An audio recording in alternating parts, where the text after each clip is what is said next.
sizlerge туганда жүгөрүн. Карап турасыздар. Данияр акамыздын колунан жасалган мындай приводдон газет бар. Сиздерге айткым келет ана.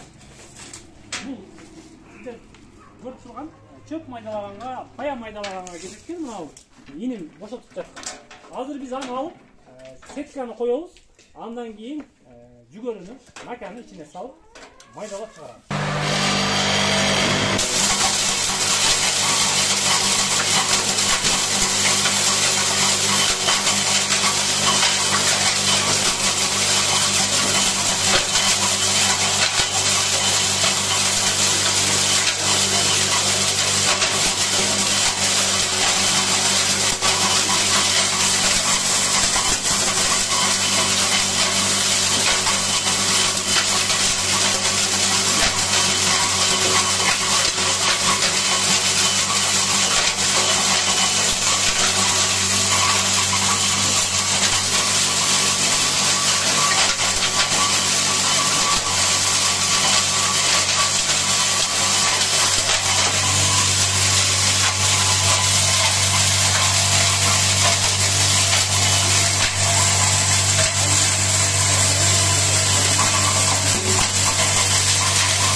Мынакей, сиздерге жем.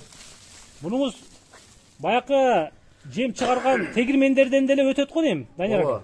Жөн эле кумдап коюптур муну. Тегирменде кантып чыгарса, кудда ошондой эле, эми билбейм, майдалыгы ошончолук барбы, жок. Ушунча болот да, Данияр ака. Мындан ашыкты ачыгычы. Эми чыгарып көрүшүп атат. Мына жерде ham чыгарып көргөзүп алгендей кылып атабыз. Эми жакып атат элге. Жемди көрдүңүздөр? Бул мардек менен чыкканы. Бул мардеги менен. Эгер мардеги жок болсо мындан да майда чыгат. Мардеги жок болсо мындан ham майда чыгарат. Демек арпалар, буудайлар вообще майда чыгат экен. Ун болуп. Бул жем, бул пая, бул бере туган. Маканы көрдүңүздөр, салганыбызды мардеги менен кошо салдык. Мына ушул сиздер көргөн приводдон аппарат майдалап чыккан жем. Кадимки эле жем, кумдай кылган жем.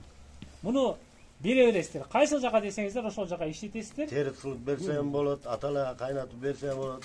Бул 1 саатта же минутасына канча килограммдан чыгара алат? Минутасыга мына бир коп маканы мардеги менен бир кабыны 6 минут 7 минутта чыгарат. Бир кап.